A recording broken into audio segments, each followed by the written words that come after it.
What is this? Oh, Gameranx. Today is Friday, March 20th. Hey yo, first time face reveal. I'm way ahead of the game. Today Face is reveal. Friday, January 23rd, 2026. As usual, my name is Jake Baldino, here to talk about all the video game news that has been going on this week. A lot of stuff. It kind of feels like, you know, the picture of 2026 is starting to be painted in terms of gaming, with like release dates, new game announcements and stuff. So just tell me if it's too loud or if it's too soft, Chad. And look at an incredibly ambitious RPG. That's the title, because yes, Xbox had their developer direct presentation where they finally put the curtains back on Fable, the long-awaited return to one of my favorite, like, fun kind of action RPGs, the original Fable back in the day, is here. A lot of gameplay, a lot of details about it, and I'm liking what I'm seeing. I was pretty skeptical. I was cautiously optimistic. I'm a fan of the survival craft. Finally actually seeing gameplay, a couple of details. You can create your own character. There's some level of character customization. It is a big, seamless open world.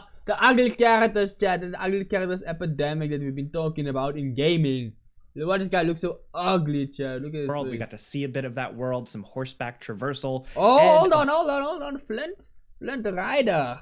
Really detailed, pretty gorgeous looking villages, settlements, and castle towns with Bowerstone looking incredible. With them evolving the franchise here, what's cool to see is that there's going to be like 1,000 unique I don't even know what a Fable is about, individually voiced with their own lives, their own traits, and you can interact with all of them. You can marry them, you can screw them over, you can mess with them, you can buy property, sell property, like good Fable stuff, but it feels like it's on a bigger scale, and I like seeing that. The developers did do a really good, insightful interview with IGN, and in that interview they did confirm that your actions are not going to change your appearance, which for me is a massive issue. I know not everybody loved that whole thing back in the game where, like, see, the actions will change your appearance, and that thing is kind of cool. Hold on, that is a cool feature actually. The Fable, you could do that before. Your actions being evil, or using a heavy weapon would make you strong, would make you get devil horns, etc., etc. I know some people didn't really dig that, but that was one of my favorite aspects of Fable, and they have confirmed that that is not really going to be in the game. They explain their reasoning for it. I'll link it in the description down below. They're trying to keep it more people-focused and reputation-focused and more like gray area, like what level of hero you want to be. And I think if they can make good on your actions actually changing the people and the world in front of you, I'd be okay with that. Still, it's something I'm going to sorely miss, but everything else I see here looks really cool, and I think there's a lot of potential. The combat and some of the visuals obviously still kind of look like a work in progress. Like foggy, Chad. Like, you understand what I'm saying? Like, I'm seeing a lot of fog. Like, even like, you know, showing the nature, like, it's so much fog. It's a little framey, but I think like the visual style of the game, coupled with like the reputation system and people reacting to you and like what Witcher you do, combat, and just the fact that they're all unique, that to me sounds incredibly ambitious, and I'd like to see that really play out. If you like hearing me talk about Fable, I did a whole breakdown on my other channel, youtube.com/JakeBaldino. Main gist here too is that it's also releasing for Xbox, PC, and PS5 fall of 2026. That is, of course, unless it gets delayed again, because games still get delayed all the time. But moving on to the Xbox Developer Direct, we also got a look at Double Fine's new game. They're working on this fun, quirky multiplayer party game called Kiln, where essentially more of this multiplayer slop, Chad. Multiplayer slop. Yeah, they say like, just say you don't have friends, Chad. Just say you don't have friends. Yeah, okay, I don't have friends. Like, Chad, like, what is this multiplayer slop, bro? Oh, it's always with like a pottery system, your own type of vase or bowl or vessel, and then it becomes like a little character, and then you engage in this kind of competitive little multiplayer party brawler thing. Very cool. I really like that Double Fine is still able to just do creative, weird, quirky stuff in a world where Double Fine is still able to just do creative. What? Weird, quirky stuff in a world where these companies are more risk averse. It's nice to see people experimenting. Even if it's not my cup of tea, it definitely looks like something that might be fun to play with friends or with kids or younger siblings. So yeah, that's coming out spring 2026. Also, Beasts of Reincarnation. We've seen this before, but now we got a real in-depth look at Game Freak's next game. These are the people that make the Pokemon RPGs. They're doing something completely different here that looks very heavily inspired by things like Nier Automata, Stellar Blade, Horizon Zero Dawn, and Dark Souls. It's got that style of combat. Oh, this is cool. That's on their Steam page. They want challenging combat, but it is a one-person and one-wolf adventure. And I think the monster designs, the creature designs, and all that stuff looks really impressive here. It still feels kind of derivative. Like nature and what, and like mechanicals.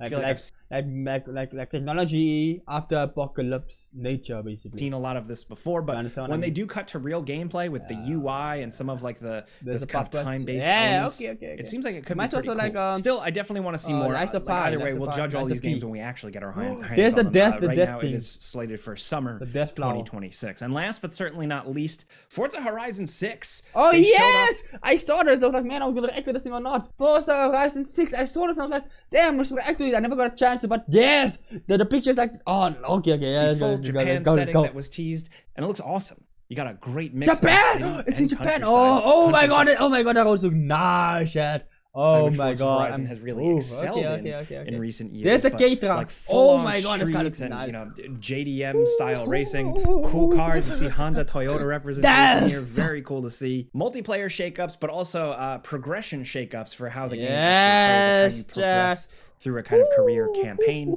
which I'm very curious to see, and just insane visuals. Pretty straightforward, but I'm definitely into it. They've acknowledged a lot of community concerns, it seems like here, so I'm looking forward to seeing how the final product actually turns out when it releases May 19th. And May 19th. Oh, that's soon. That's so soon. Later in the year. Hey, now before we keep going, let's talk about the sponsor of this video. Maybe you're looking around your home office, your bedroom, your apartment, whatever, and thinking, this place looks kind of boring. Well, you could spruce it up with Displate, man. Yes, how did I know? How did I know? Yo, where's my Displate sponsor, by the way? Displate, where's my sponsor? And just a great way to express yourself with a bunch of different options, including the ability to make your own. I know this Displate. I just knew it.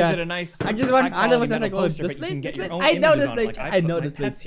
I want Displate. I wanted Displate. Tool-free magnet mounting means you can hang these things in literal seconds. You can put it anywhere. So it's like renter-friendly and all that kind of stuff. It's kind of cool. And you can make like own pictures. This one is kind of trash, but the gaming ones look nice. The gaming ones look handy like me. You're not using it. You can just like put them together basically. And they look you can make like awesome. Get like 4 of them, and you can be like, shut up, man.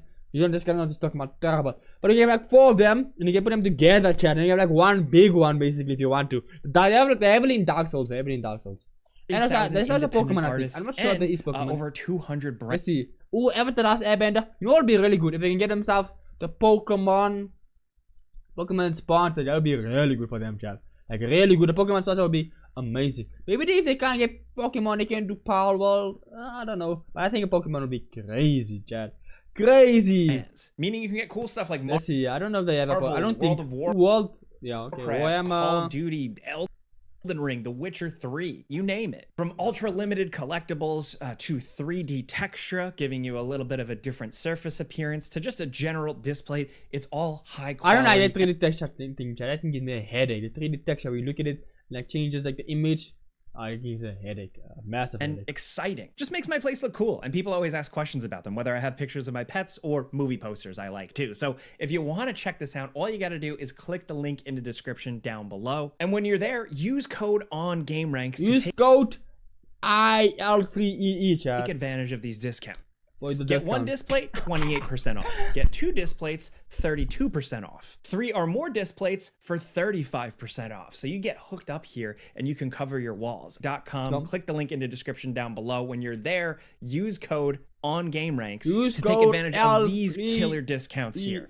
Check it out, and big thanks to Displate for sponsoring this video. Now back to the news. In other news, Ubisoft is in the news. Their stock price has tanked, all because of this whole thing. This is apparently the start of a long period of like restructuring for Ubisoft. No, they canceled it. Yeah, but they did. They did release like a 2D like platform in Prince of Persia, which kind of sucked.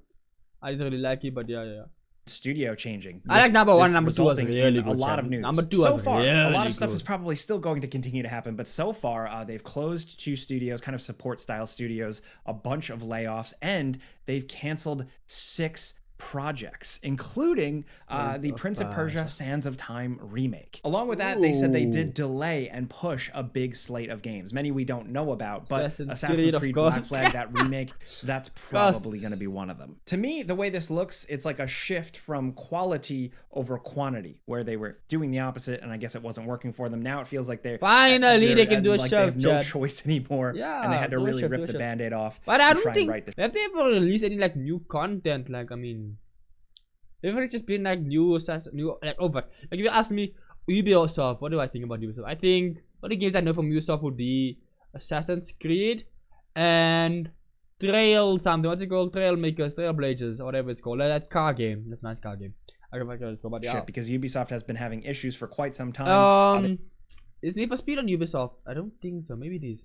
They said they're doubling down on mastering or return to mastery of like the open world action game format, as well as live service stuff, which I guess they would lean into Rainbow Six Siege and more things like that. They do. Rainbow Six the Prince Siege, of Persia Sands of Time remake is interesting because, yes, I know that was apparently in development hell. It changed development studio. That first look at it did not look good. But if they were trying to get this thing going, there was potential, just because Prince of Persia Sands of Time is an incredible game. But I think it's kind of embarrassing that they couldn't even do an easy layup remake of one of their best games. Still, I guess maybe it doesn't tarnish the original, and I'm glad that the original still exists, and you should play it. No microtransactions. They're organizing different games and genres into different creative houses, and it just sounds like a lot of corporate speak, but this does, like, when you really look into it, it does feel like a big move and a big shakeup for Ubisoft. Is it going to fix things? We have no way of knowing. It's probably an ongoing thing, but that's where it's at now. So let me know what you think. Along with that, weirdly enough, Ubisoft did update some more games. They've been updating their games for 60 frames per second. Oh yeah, that was a bit Far Cry. That's a good game. Far Cry 3, Far Cry 3 Blood Dragon, and Far Cry Primal an old to be game 60 like FPS 2016, on all the modern consoles. Their way, I guess, of saying like, hey, we're not putting out a lot of new stuff right now, but you can go check out our old stuff that was actually pretty good. That is a good Next game. up, a thing with CD Projekt Red, who issued a DMCA notice for somebody who came up with a Cyberpunk 2077 VR mod. Luke Ross is a talented modder. He does VR kind of projects and mods for a lot of popular games, and his work was kind of behind a Patreon, like it was all paywalled, like supported by fans and stuff like that. And the way it goes down, CD Projekt Red didn't like, this guy essentially profiting off of their IP, even if it's not technically like he's selling the mod in particular. He just has a Patreon where all of his work is paywall they didn't like it. They came after him, and it's down now. The way it works, at least the way it reads here, is apparently they were okay if he offered it for free, but that didn't work out. So that's where this is at now. But the way CD Projekt Red justifies it is like they don't want somebody else making money off of their IP without their permission. But either way, I did want to talk about this just because it is an interesting conversation, but most particularly because the VR mod potentially was awesome. Like, just looking up some of the gameplay I could see of it, it seemed like it was cool. Next up, some updates on some games, some new announcements and stuff like that. We got a big flashy new trailer for Marathon, kind of revealing a better look at the game, the voice actors, pre-orders, stuff like that. It seems like people are a little bit more positive on it now. Either way, I'm over like talking about this one. I just like want to play it and see what the deal really is, and we know it's releasing March 5th. Also, a surprise announcement of a new Life is Strange game, but it's kind of a return to form with the OG characters that I think people love the most, and like why people love that franchise, Max and Chloe. This is Life is Strange Reunion, and the trailer is pretty cool. It kind of like reveals these characters like it's like a big thing, and this is releasing March 26th, 2026. But there was also some smaller game announcements. Don't miss stuff like this. This is Magnavale Eternal Soul, and this is kind of like a Castlevania style game that looks pretty cool. Kind of like this weird looking dragon devil person, but just like that Castlevania vibe. I'm always a sucker for. Also, check out Mechborn. This is a cool kind of turn-based battle over the card system, featuring mechs and kind of hero style. Very bright, very colorful. But then on the opposite end of that, Inky Blinky Bob. This is a PC title reveal that is kind of giving me like the Choo Choo Charles vibe. Remember the first person game with like the haunted train? Now it looks like it's kind of like a haunted hot air balloon type thing. I don't know. It's weird, but it's interesting. And speaking of interesting too, medieval battle food truck. This is a cool concept. Medieval battle food truck. Flipping. It is a good food concept. making Style, but you're a food truck stationed on the outside of a medieval battle. So you see this big war of knights going on in front of you, and soldiers are constantly running up to the food truck like, I need food. Cool, creative. I don't know. It's something different. I figured I'd highlight that. Anyways, that's a nice video. I mean, what's going? Gameranx, always a nice channel. Like the channel, nice channel. Enjoyed. Yeah, join. I don't know about join, but yeah, let's go.